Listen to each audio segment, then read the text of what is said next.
Hello everyone, my name is Madison and welcome back to Hop and Help, and today I'll be teaching you how to make a custom bioactive desert enclosure. My build is going to be going to my Chuckwalla Jada. She's in desperate need of an upgrade, currently in a 75, and we're going to be bumping her up to an amazing 125 gallon. This tutorial, however, is not just for Chuckwallas. Really, it works for any medium to large, arid to rocky desert reptile that you may have, including bearded dragons, Chuckwallas, Uromastyx, beaded lizards, etc. Tips before we get into the video: I highly suggest watching the entire tutorial before you go out and purchase anything. Building a custom enclosure isn't hard, but it can be very time consuming and intricate, so watching the entire tutorial before you go out and purchase things or do anything to your enclosure is best, so you know what you're getting into and you can make a proper plan. And most importantly, if you want to have an awesome enclosure, you have to have an awesome base. The enclosure I will be using today is from Reptizoo. It's 125 gallon and stackable, so I will be getting another one for my Euro. But Reptizoo really has some amazing enclosures for literally any reptile you can think of. So I highly suggest getting an enclosure from them so you have a great base to start off with. Now let's get right into the unboxing. For this being a high quality 120 gallon enclosure, it was relatively light. Now don't get me wrong, you still need 2 people, but it was packaged so well. There was no scratches, no concerns that even through rough shipping that this thing would be damaged. So I really appreciate that on Reptizoo's behalf. When I'm building an enclosure, I like to take everything out of the packaging and then of course read the instructions and then go from there. In the right hand upper corner, there is a link to Reptizoo's official tutorial video on how to build this enclosure, but I'll give you a little recap. You begin with the base of the glass enclosure and take the 4 metal rods and screw them into the designated slots. Then you're going to slide the brackets over these metal rods. Be sure that the front 2 rods have 2 slots. This is where the doors are going to be. Then comes the glass panes. This is always so satisfying. For the back glass panels, I put 1 in, then slid the adapter into the middle, and then slid the next pane in. And then the doors are easy enough. Put 1 panel in the first groove in the back, and then put the second panel in the front groove. Keep in mind when installing the sides that the glass pane with a circle in it is your cable pass, so depending on how your setup's going to look, and if you're going to put lights within the enclosure or outside of the enclosure, kind of changes how you're going to set that up. The cable port is very easy to put in place. It comes as one piece, so you unscrew it and then you put it into the hole and re-screw it on. Once all the glass panes are in, you install the top cover. You just slide it right on top, then screw the screws into the top. Now before we build any part of the enclosure, it's time to clean that glass with a microfiber cloth and whatever your favorite reptile safe glass cleaner is. And then you have a beautiful enclosure built. Now for one of my favorite parts is gathering your materials. To build a custom enclosure, you need lots of unique pieces that you can make a beautiful mosaic together. Something special I wanted to incorporate for my Chuckwalla is some natural slate. So I reached out to a local roofing company and they literally gave me all these broken slate tiles for free. To make custom slate pieces, you're gonna need your safety glasses on, an old towel, and a mallet. Literally all I did was kind of set up the slate on an angle with other slate and then hit it with a mallet. It breaks it into smaller pieces, and then for the sharp edges, you just kind of chip away at it, but please wear glasses. Now it's time to see how those pieces are going to look in the enclosure. You really want to lay out how this tank is going to look before we do anything permanent. And another thing to keep in mind when we're working with an enclosure this big, I typically like to lay the enclosures on their back so that we don't have to work against gravity. However, this enclosure is really heavy and really big, and I don't feel comfortable leaning the enclosure back. It's not designed for that. So for a build this big, you have to think about gravity. And it's not like gravity just goes away once we're done building this. So I really find it important when you're working with enclosures this big that you think about gravity while you're setting this up. Now let's glove up and start using our foam. And please read the instructions on the bottle if you've never used this before. But it's foam time! This is where it really starts to get real and you really get to customize your enclosure. Now this foam kind of acts like concrete, but also glue that holds the pieces together, but also kind of a transitional piece between the glass and the wood. It really just starts to tie it all together. I start with the base of heavy pieces. So as you see here, I lifted up this basking spot and then set it down in the foam. But it is very important to keep in mind, this foam is going to expand 2 to 3 times how it looks when it comes out of this bottle. You do not need a lot, trust me. But again, it is important, keep in mind, gravity is acting against you. So I find it best, start with the base and then start to foam those areas where different pieces connect. And this is 24 hours after I sprayed that foam. See how big it is? Then I had a great idea. I love using these seagrass hammock pieces in my chuckwala's enclosure, but she always rips the suction cups off the wall because, you know, she's a chuckwala. So I took one of my driftwood pieces that I knew I was going to have towards the top and I drilled 2 holes in it. So instead of relying on suction cups, I can just use some twine and tie the seagrass hammock directly into the driftwood. It was really easy though. Started with a small bit, went into a larger bit just so it wouldn't strip. Then I carved a little niche into this driftwood so it would sit nicely next to this already established piece, because again, gravity's working against me here. Then I found some other driftwood pieces to fill in this awkward space, and then used the foam to fill in the other smaller, awkwarder places. And here's another example of how the foam allowed me to customize this area. Then I wanted to add this little corner spot for my chuckwala to sit on some slate. So day 2 of foaming, I sprayed some of the leftover in there so that it could expand, so that on day 3, I could put some more foam in there and not have the foam expand so much that it like pops the top of the slate off. Then of course, filling in the different crevices and adding some driftwood. Then on day 3, it was time to customize the background some more, which can be very difficult because of gravity on this build. But I found making little mountains almost, and then letting the foam drip and then replenishing the top actually worked really, really well. I then added some driftwood and some small slate pieces to make it not just foam. Now to let all the foam cure for at least 24 hours. Now you're looking at this foam right now and going, that does not look natural. And that's okay, it's not supposed to yet because you have to shave it down. The foam will naturally waterproof itself. That's what that hard seal is on the outside. However, it doesn't look very good, and the silicone can actually not stick onto that hardened foam, which is another reason why you have to shave it down, besides it not looking realistic at all. This part can be very tedious and time consuming, however, it is incredibly satisfying. But this is usually the part where my arms are just burning because you're in really awkward positions trying to shave this foam.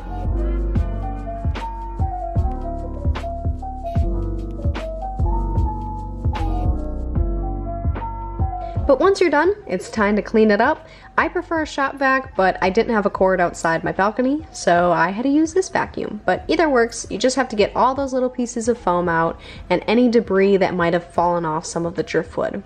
You need a clean base to start siliconing.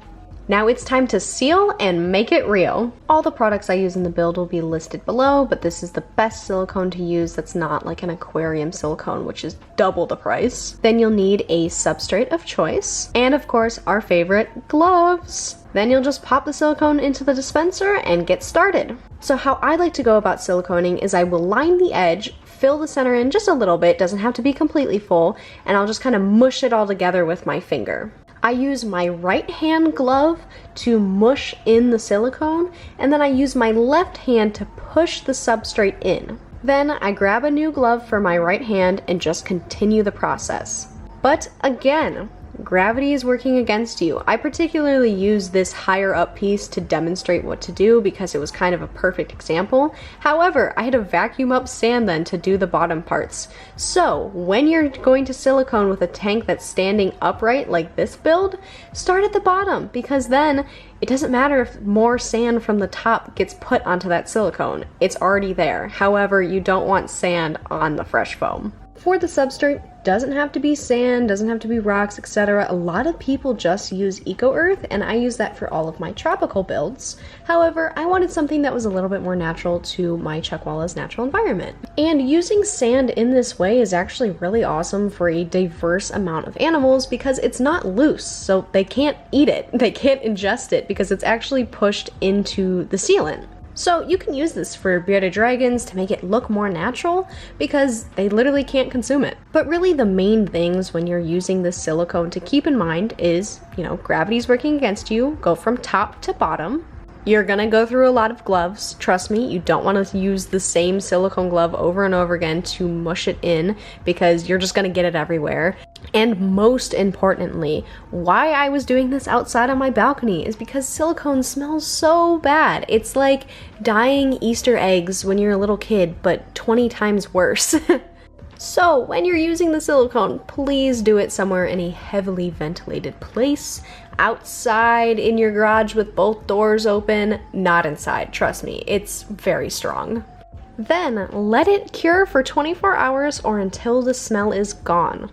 And now for a backdrop. Now you could just make it black, but I like to make it fancy. For all of my enclosures, I actually use scrapbook paper on the outside of the glass enclosures. I decided to do a kind of desert sunset theme, so I just measured out how tall the enclosure is, divided it by the amount of colors that I had, and made a gradient. But you know, this build is somebody's home, so I decided to have the future homeowner go in and do an inspection real fast before I finished everything up. That's where your little hammock went. There's a little cave for you. Yeah, you see that? Uh-oh.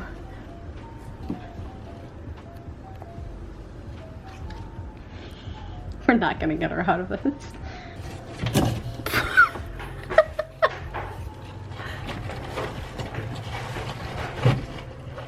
You are so not graceful. Oh my god. Look at that. Are you a fan? Hi.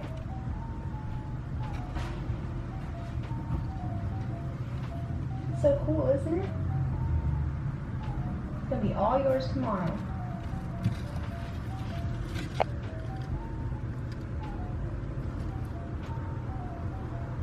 And real fast, this is how I tied the twine to set up this little hammock guy. And now we're on our last stage, finishing it off. Time to add that substrate in. I use the same sand soil substrate that I used for the backdrop, literally just a mixture of some sands and some soil. Added some oak leaves on top for a final touch. And now to make it bioactive. I added some powder blue and orange isopods and some springtails, and that's literally it. These guys are very resilient and can handle high temperatures. That's particularly why I picked the blue and orange powder isopods. And I mean, springtails are just everywhere. These guys are gonna eat the waste and make your cleaning little to none. My guys like to hang out under the water bowl, so every once in a while I'll mist them a little bit just to give them some water. And for the final touch, this is Jada's original basking spot compared to her new one. She was that little once. Well, I think it's time for the big reveal. All right, moment of truth. You ready? Here you go.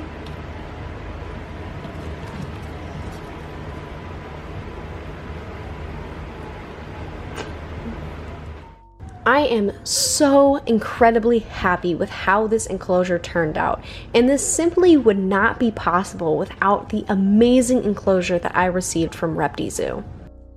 This 120 gallon or 48 by 24 by 24 inch large glass reptile terrarium simply just makes this entire build possible. Like I said before, you can't have a beautiful custom enclosure without a perfect base. Let alone with it being easy to build, it is so easy to take care of my chuckwalla now. From a custom enclosure that is designed just for her and her needs, to the isopods that will take care of her waste, to the easy sliding doors giving me easy access to her food bowl and her easy access to running and jumping on me, it's simply perfect. When you start to build a custom enclosure, it's really important to know what your reptile needs. Obviously, I've owned my chuckwalla for a while, so I know things she likes. For example, the seagrass, she loves to sleep on it, so I knew I wanted to incorporate it in. I also watched a video from Dave Kaufman. He went out and basically studied how chuckwallas live and how we should convert that to a captive enclosure. Doing lots of research on where your reptile originates from, what their natural environment is like, I think is very key to making a perfect custom enclosure. Then for the supplies I found, from driftwood to the substrate, I simply go to a lot of reptile fairs, a lot of local reptile events. And I actually found that big basking spot at a local fish store. So going out to different reptile places, pet stores, fish stores, you name it, you're gonna find these incredible pieces, and then you'll find a way to tie them all together. And as I film this voice recording, Jada has been living in this enclosure for a few days now, and her energy has just spiked. She has been having such a good time. She's so much more herself, and it just really highlights that when you have a good enclosure, it's going to reflect on your reptile's health and well-being. So thank you guys so much for watching. I really hope you learned something today, and I hope your reptile loves their new enclosure. Don't forget to check out Reptizoo to get the most amazing base enclosure for your custom builds. Obviously, mine looks great. Don't you want that in your home? And I think your reptile wants to make that their home. But thanks again for watching. Have a happy day. Goodbye.